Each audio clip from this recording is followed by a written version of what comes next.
क्या आप जानते हैं कि शिखा क्यों रखी जाती है और शिखा रखने के पीछे क्या रहस्य छुपा है? नहीं तो आइए जानने के लिए इस वीडियो को पूरा देखिए। हमारे शरीर पर बाहरी वातावरण का प्रभाव सिर, हाथ और पैर इन अंगों पर जल्दी होता है। हमारे मुंह में जो लटकने वाला मांस का भाग दिखाई पड़ता है उसे इंद्र योनि कहते हैं और उसके ठीक ऊपर के सिर के भाग को अधीप कहते हैं।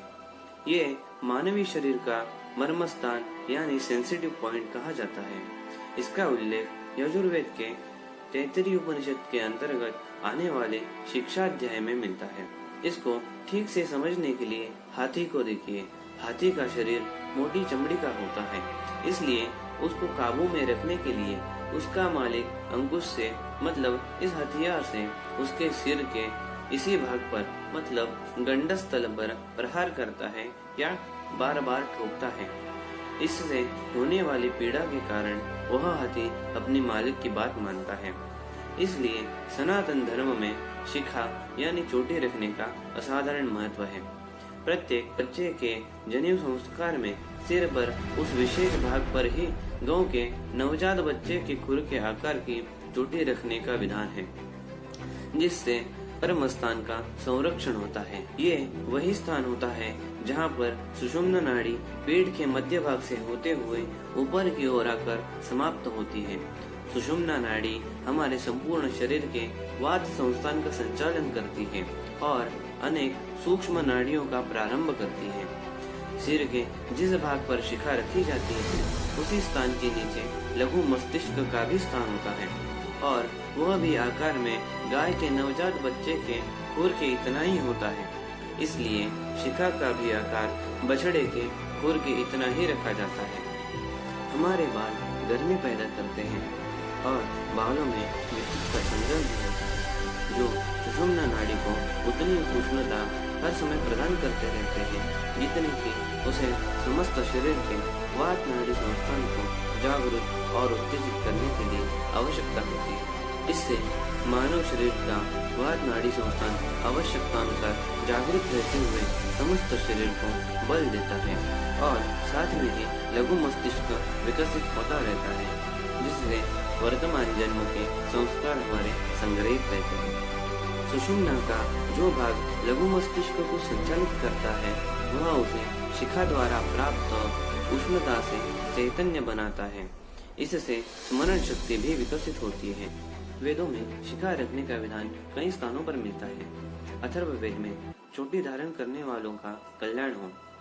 यजुर्वेद में यश और लक्ष्मी की प्राप्ति के लिए सिर पर शिखा धारण करें। यजुर्वेद के कट शाखा में सिर पर यज्ञाधिकार प्राप्त को गौ के खुर के बराबर उसी स्थान पर चोटी रखनी चाहिए। पारस्कर गृह सूत्र कहता है, मुंडन संस्कार के बाद जब भी सिर के बाल कटवाएं तो चोटी के बालों को छोड़कर शेष बाल कटवाएं। यह मंगल कारक होता है।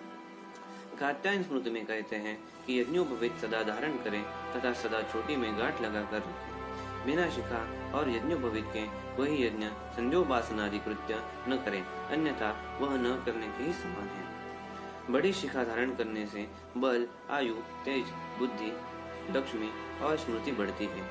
जिस स्थान पर शिखा होती है उसके नीचे एक ग्रंथि होती है जिसे पिट्यूरी ग्रंथि कहते हैं। इससे एक रस बनता है जो संपूर्ण शरीर व बुद्धि को तेज, संपन्नता तथा स्वस्थ एवं चिरंजीवी बनाता है। इसकी कार्य शक्ति चोटी के बड़े बालों व सूर्य की प्रतिक्रिया पर निर्भर करती है। डॉक्टर क्लार्क ने लिखा है, मुझे विश्वास हो गया है कि आर्यों का यह एक नियम विज्ञान से भरा हुआ है।